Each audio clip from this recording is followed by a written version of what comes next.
Hi అందరికీ, welcome back to our channel. First time మన ఛానల్ని చూస్తున్నట్టయితే ఛానల్ని సబ్స్క్రైబ్ చేసుకోండి. ఇవాళ మన రెసిపీ వచ్చి గోంగూర పులిహోర. గోంగూరతో రకరకాల వెరైటీస్ చేసుకుంటూ ఉంటాం కదా. ఒక్కసారి ఇలా గోంగూర పులిహోర చేసుకొని తినండి, మళ్ళీ మళ్ళీ చేసుకొని తినేలా ఉంటుంది ఈ టేస్ట్ మాత్రము. ఎప్పుడైనా టూర్ వెళ్ళినప్పుడు కానీ లేదా ఎవరైనా చుట్టాలు మన ఇంటికి వచ్చినప్పుడు ఒక్కసారి ఇలా చేసి పెట్టండి. ఇప్పుడైతే రెసిపీ ఎలా చేయాలో చూడండి. ముందుగా ఒక ప్యాన్ తీసుకొని అందులో 1 స్పూన్ ఆయిల్ వేసుకొని ఒక గుప్పెడు పల్లీలని వేయించుకోవాలి. చింతపండు పులిహోర అయినా నిమ్మకాయ పులిహోర అయినా ఏ పులిహోర అయినా సరే పల్లీలు వేసుకుంటేనే మరింత టేస్టీగా ఉంటుంది పులిహోర. ఇలా దోరగా వేయిన తర్వాత ఒక ప్లేట్లోకి తీసుకుందాము. అదే ప్యాన్లో కొంచెం ఆయిల్ వేసుకొని ఒక కట్ట గోంగూరని బాగా ఫ్రై చేసుకోవాలి. అలాగే మన కారానికి సరిపడా పచ్చిమిర్చి వేసుకోవాలి. ఇక్కడ ఒక 8-9 పచ్చిమిర్చిని నేను కట్ చేసి వేసుకుంటున్నాను. అలాగే టేస్ట్కి సరిపడా సాల్ట్ వేసుకొని గోంగూరని వేయించుకోవాలి ఆయిల్లో. గోంగూర పచ్చిమిర్చి పూర్తిగా వేగిన తర్వాత ఒక ప్లేట్లోకి తీసుకొని పూర్తిగా చల్లారబెట్టుకోవాలి. పూర్తిగా చల్లారిన తర్వాతనే గోంగూరని మిక్సీలో వేసి పేస్ట్ చేసుకోవాలి. గోంగూర అయితే వేగిపోయింది, దీన్ని ప్లేట్లోకి తీసుకుందాము. అదే ప్యాన్లో మళ్ళీ ఒక 2 స్పూన్ల ఆయిల్ వేసుకొని ఆయిల్ వేడైన తర్వాత కొంచెం మినప్పప్పు, ఆవాలు, జీలకర్ర, అలాగే కొన్ని పచ్చిమిర్చిని చీల్చి వేసుకోవాలి. అలాగే కొంచెం మెంతులు వేసుకోవాలి, టేస్ట్ బాగుంటుంది పులిహోర. అలాగే కొన్ని ఎండుమిర్చి వేసుకోవాలి. ఇలా వేగిన తర్వాత కొంచెం కరివేపాకు వేసుకోవాలి.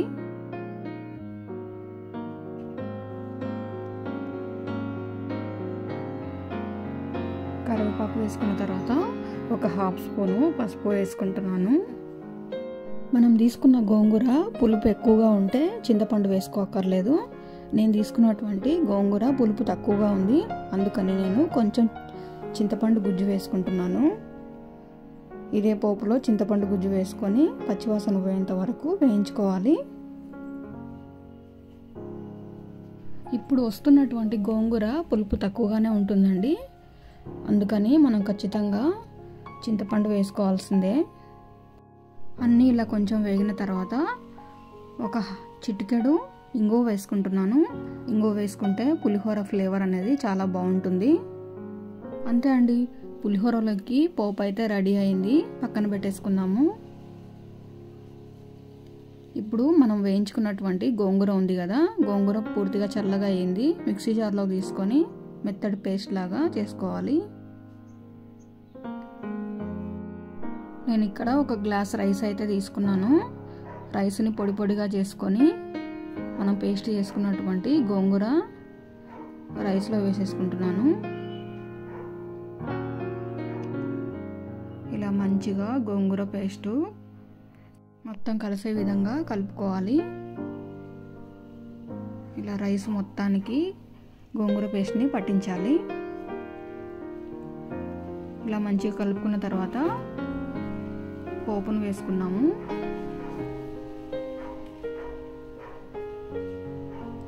మొత్తం ఇలా వేసేసుకొని అన్నీ మంచిగా కలిసే విధంగా చేయితోనే కలుపుకోవాలి, అప్పుడే బాగా కలుస్తుంది పులిహోర.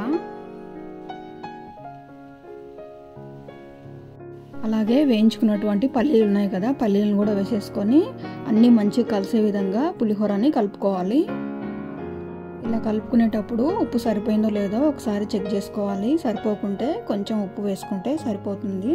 అంతే అండి, గోంగూర పులిహోర చాలా సింపుల్గా చేసేసుకోవచ్చు. టేస్ట్ మాత్రం చాలా బాగుంటుంది, ఒకసారి ట్రై చేయండి.